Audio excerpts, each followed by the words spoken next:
তো সন্তান যখন খেতে চায় মায়ের কাছে, মা খিদে পেয়েছে কিছু খেতে দাও, কেন দেবে? দাও তো, দাও না, দাও না, দাও তো, কেন দেবে? কেন দেবে? সন্তান যখন জন্ম দিয়েছি তাকে প্রতিপালন করাটা আমার কর্তব্য। বাবা যদি সন্তান জন্ম দেয়, মা বাবা সন্তান আছে যদি বলে স্কুলে ভর্তি করিয়েছি আমি টাকা দেব না, হবে? তোমাকে সন্তান যখন এসেছে তাকে প্রতিপালন তোমাকে করতে হবে, এটা তোমার কর্ম, এটা ধর্ম। তুমি মনুষ্য জীবন নিয়ে পৃথিবীতে এসেছো, হরি নাম তোমাকে করতে হবে, এটা তোমার কর্ম। কৃষ্ণ ভজি বারতরে সংসারে আইন জানা লাগবে। হ্যাঁ গো, ওই গাছের ডালে একটা পাখি বসে চিৎকার করছে, তুমি ঘরের মধ্যে একটা বিড়াল পুষেছ, তোমার ঘরের খাঁচার মধ্যে একটা পাখি বন্দী আছে, পাখির মধ্যে প্রাণ আছে, তোমার মধ্যেও আছে, তুমিও সেবা করো, সেও সেবা করে, তাই তো? পাখি যদি মুক্ত আকাশে উড়ে বেড়ায়, ওই পাখিও যেমন সন্তান জন্ম দেয়, তুমিও দাও। ওটা পাখি, তুমি মানুষ, ওটা বিড়াল, তুমি মানুষ, তফাৎটা বোঝো। কেন সে পাখি হলো, আমি মানুষ হলাম, আগে এই কারণটা খোঁজো। কৃষ্ণ ভজি বারতরে সংসারে আইন 84 লক্ষ জনি করিয়া ভ্রমণ পেয়েছ, সাদেরও মানব জনম হেলায় হারিও না। 84 লক্ষ বার পৃথিবীটাকে ভ্রমণ করেছ, যে পাখিটাকে খাঁচার মধ্যে বন্দি করে রেখেছ না, ওই পাখিটাও একদিন তুমি ছিলে। অনেক কাকুতি মিনতি নিবেদন করে, অনেক চোখের জল ঝরিয়ে তবে এই দেহ লাভ। কেন? হে গোবিন্দ, মানব জন্ম দিয়ে যদি তুমি আমাকে সংসারে পাঠাও না, আমি সত্যি বলছি দয়াময়, এই মানব দেহ দিয়েই তো গোবিন্দ সেবা করা যায়। আমিও মানব দেহ নিয়ে পৃথিবীতে গিয়ে তোমার সেবা করব। বলেছিলাম, করেছি তার সেবা? কেউ করিনি বাবা। আবার অনেকের মনে প্রশ্ন, নাম করলে কি হবে? তাই তো? আরে নাম করলে কি হবে ছাড়ো, নাম না করলে কি হবে শোনো। ও মা, কারা কারা স্বর্গে যেতে চাও হাত তোলো দেখি। ভাই দারুণ প্রশ্ন, কে কে স্বর্গে যাবে? আহা বাহ, মায়ের কেন স্বর্গে যাওয়ার ইচ্ছে নেই?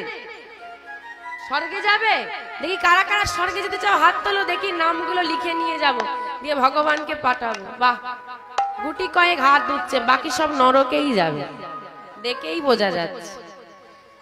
হ্যাঁ, স্বর্গে যাবে তো?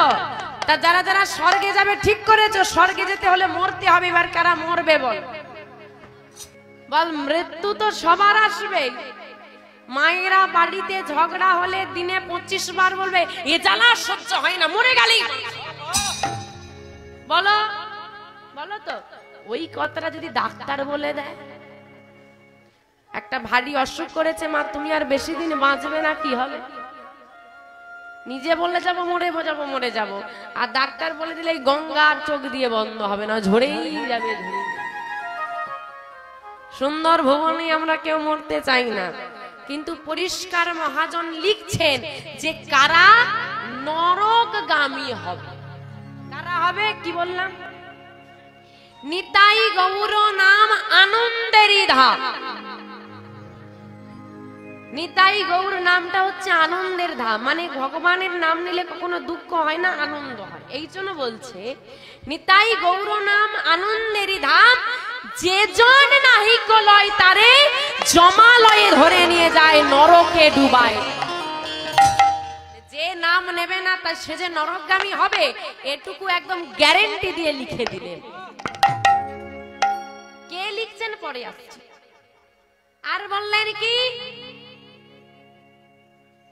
বলছে হরি নাম যে না করবে নিতাই গৌর নাম আনন্দের ধাম যে জন নাহি খোলয় তারে জমালয় ধরে নিয়ে যায় নরকে ডুবায় তারে তুলসীর হার না পরে যেই ছাপ যার গলায় তুলসীর মালা নেই মহাজন তাকে ছাড় বলে উল্লেখ করেছে ছাড়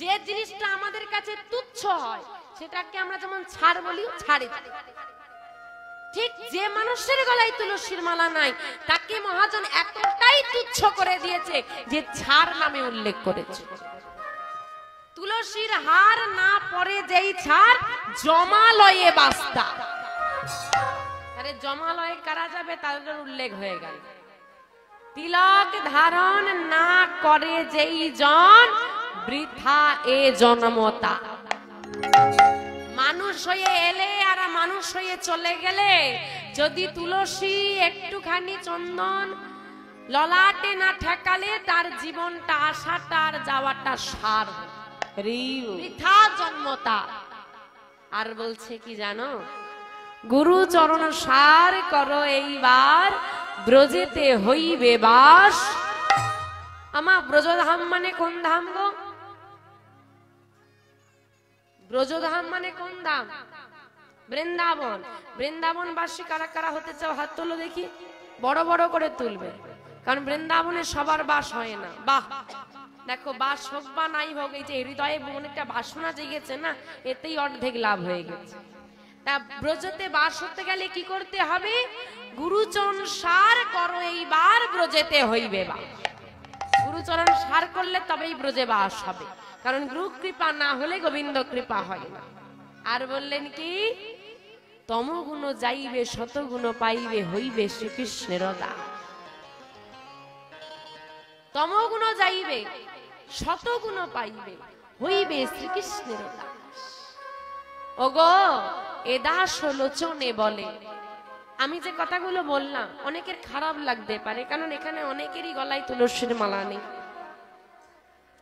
অনেকেই ললাটে চন্দন নেন না তাই খারাপ লাগতে পারে আমি বলে রাখি বাবা কথাগুলো আমার নয় আমার এই এতটুকু বয়সে এত বড় সাহস হয়নি এত বড় বড় কথা বলবো কে বলছেন সেটা উল্লেখ করলেন কে এ দাস লোচনে বলে পদকর্তা লোচন দাস বলছেন এই কথাগুলো এ দাস লোচনে বলে গোরাগুণ গাও সুখে গৌর গুণগান গাও সুখে গাও আনন্দে গাও দুঃখে না আনন্দ ওগো এ দাস লোচন বলে গোরাগুণ গাও সুখে এ রসে যার মতি না হইবে এ রস মানে কি রস গো মিষ্টির রস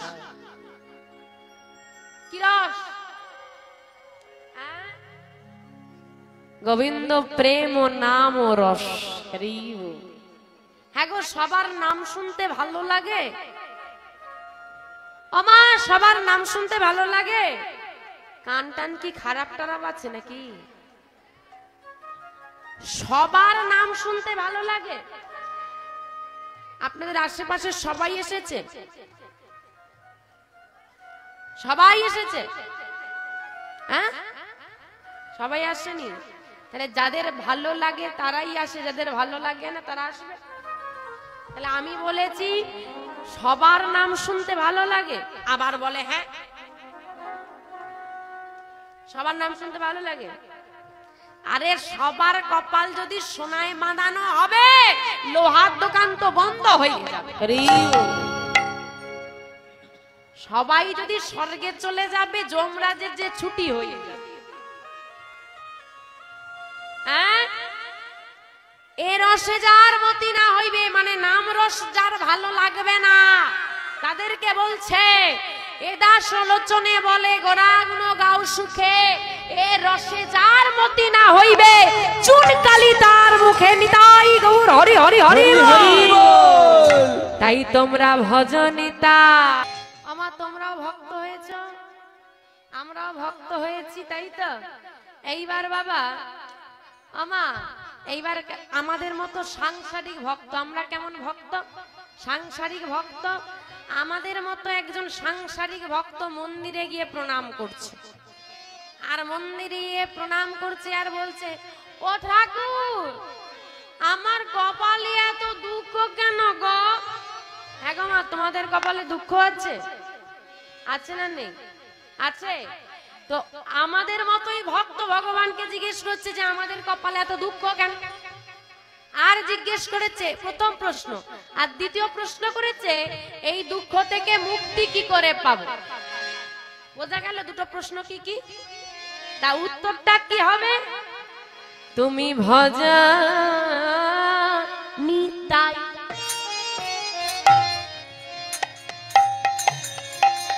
বুঝতে পারলে কি দুঃখ, কেন দুঃখ বুঝতে পেরেছো?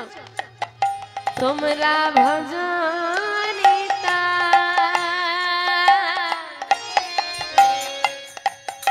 তোমরা ভজ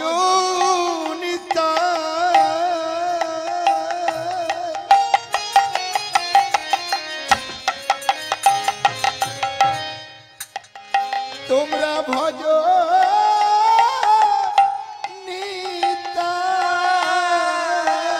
তোমরা ভজ নিতাই নিতাই। কৃষ্ণ ভজার জন্য তুমি পৃথিবীতে এলে, ভজ নিতাই। আমার দুঃখ কেন বুঝতে পারছো? যে কাজের জন্য তুমি পৃথিবীতে এলে সে কাজ তুমি করলে না, মায়ার সংসারে মায়া নিয়ে মেতে রইলে। যাকে কথা দিয়ে এলে, হে দয়াময় কথা দিয়ে গেলাম তোমার ভজন সাধন করো, কথা তো দিয়ে এলাম কথা রাখলাম না, কথা রাখলাম না। আমাগো কথা তো দিয়ে এলাম যে আমরা গরুচরণ ভজন করব, গোবিন্দ চরণ ভজন করলাম না, তাই বলছে ভজনই তাই। তুমি ভজন সাধন করনি তাই তোমার ভজনই তাই, ভজন সাধন করনি তাই দুঃখ। তাহলে মুক্তি কি করে পাবো? ভজন সাধন করলাম না বলে দুঃখ তো পেয়ে গেলাম, মুক্তি কি করে পাবো? তোমরা ভজন নিতাই নিতাই, যদি নিতাই চরণ বলতে পারো সব দুঃখ থেকে নিবৃত্তি হবে। ওমা আমাকে সবাই চিনতে পারছো? জোরে বলো দেখি, একটু শুনতে পাচ্ছি না। তাহলে মানে এটুকু বুঝে গেছো স্বভাব চরিত্রের দিক থেকে আমি মোটেও ভালো মেয়ে নই, ঝগড়া টগড়া ভালোই পারি। হ্যাঁ, আগের বারেই বুঝে গেছো। এইবারে যদি এত চিৎকার চেঁচামেচি করো কি করবো? আগের বারে কি করেছিলাম? একে বৃষ্টি, তার উপর যদি তোমরা তখন বেশ তো ভালোই বসে শুনলে, এখন শুকনো আছে তোমাদের এত টেম্পার। আগেবারে বৃষ্টি ছিল বলে বোধহয় নরম ছিল না। হ্যাঁ, আর এইবারে চিৎকার জুড়ে দিয়েছ। ভালো আছো সবাই?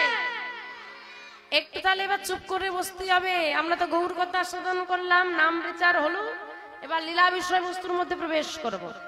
আজকে যে বিষয়বস্তুটা আমরা আস্বাদন করব, আমরা কলিযুগের মানুষ, আর আমাদের কলিযুগের দয়াময় হলেন কলিযুগের ভগবান কে গো? কৃষ্ণ। আচ্ছা, এদিকটা কৃষ্ণ, এদিকটা কি বলে? বাবা বাবা বা গৌর হরি কৃষ্ণ তো দাপর যুগে। আচ্ছা, যীশু খ্রিস্টের ধর্মের মানে খ্রিস্ট ধর্মের ভগবান যীশু খ্রিস্ট, তার জন্মদিন পালন করো? করো? করো না? হরিবাসরে বসে মিথ্যে কথা বলা। 25শে ডিসেম্বর পালন করো না? একজন বললো না করো? আরে বড় বড় কেক কেটে। হ্যাঁ, কিন্তু আমার কলিযুগের ভগবানকে সেটাই বলতে পারলে না। হ্যাঁ গো, তুমি কোন ধর্মের মানুষ গো? সনাতন ধর্মের মানুষ এই খ্রিস্টান ধর্মের ভগবানের কাছা ধরে টানাটানি করছো কেন? আর সনাতন ধর্মের মানুষ বলতে পারছো না তোমার ধর্মের ভগবানকে? এই হচ্ছে আমাদের সনাতন ধর্মের অবস্থা। তোমরা যাদের কাছা ধরে টানাটানি করছো না, চলে যাও মায়াপুরে, দেখে আসবে যারা বিদেশি খ্রিস্টান ধর্মী মানুষ, তারা তাদের দেশ ত্যাগ করে দিয়েছে আমার গৌর হরিকে ভালোবেসে। আর তোমাদের গৌর হরি তোমাদের মাটির মানুষ হয়ে তোমরা বলতে পারছো না যে আমার গৌর হরি। জানো কত বড় গর্ব? গৌর হরি আমাদের ঠাকুর, আমার গৌর, গর্ব করে বলতে হয়। সে গর্ব কই?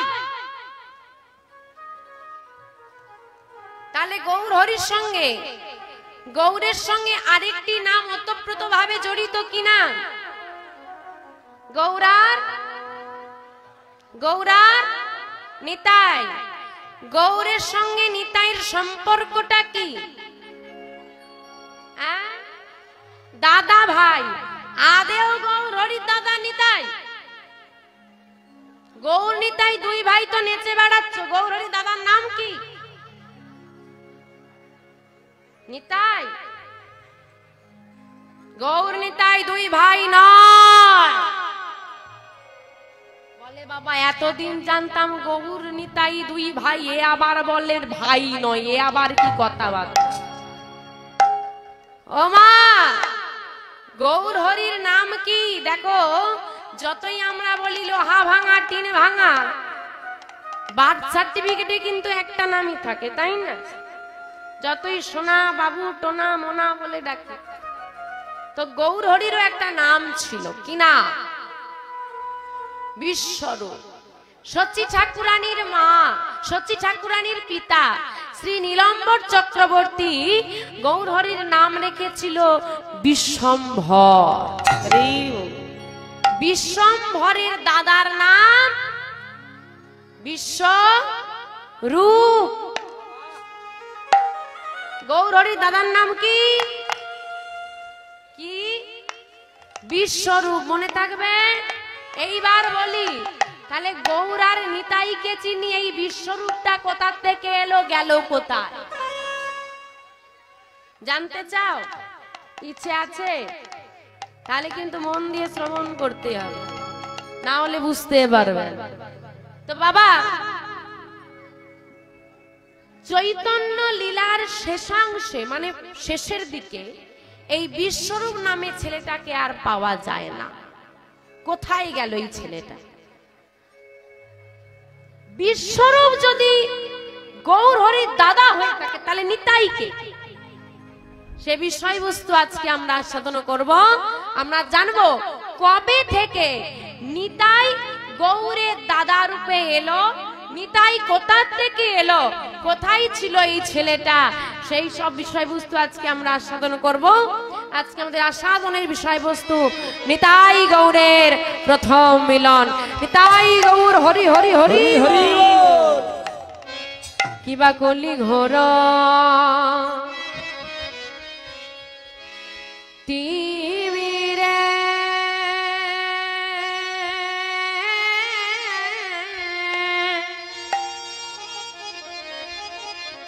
আমারে গোরা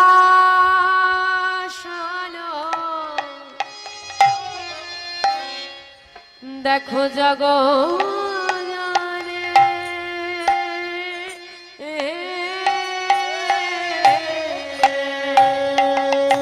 কিবা কলি ঘোর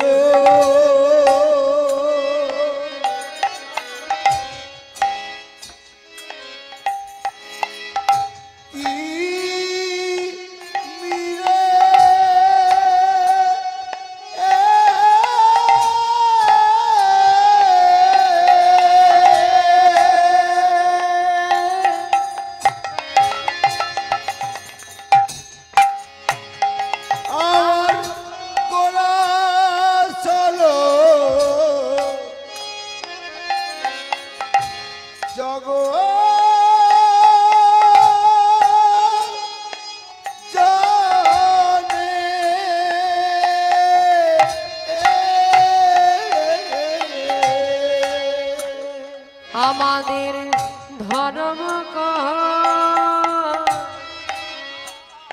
আমাদের ধর্ম করম রহল দূর আমাদের ধর্ম ধর্ম করম রহল দূর আমাদের ধর্ম করম রহল দূর আমাদের ধর্ম করম রহল দূর ধর্ম দূরে যে গেল রে, দূরে যে গেল রে, দূরে যে গেল রে, দূরে যে গেল রে, কলি ঘরতি রে, দূরে যে গেল রে, কলি ঘরতি ধর্ম দূরে যে গেল রে, ওই না প্রতিটি জীবে উদ্ধার, ধর্ম দূরে যে গেল রে, প্রতি জীবে উদ্ধার, ধর্ম দূরে যে গেল রে, ওই না ধর্ম করম ধর্ম দূরে যে গেল রে, ওই না ধর্ম করম ধর্ম দূরে যে গেল রে, ওই না কলি জীবে উদ্ধারিতে, দূরে যে গেল রে, ওই না প্রতিটি জীবে উদ্ধারিতে, দূরে যে গেল রে, ওই না হরি হরি হরি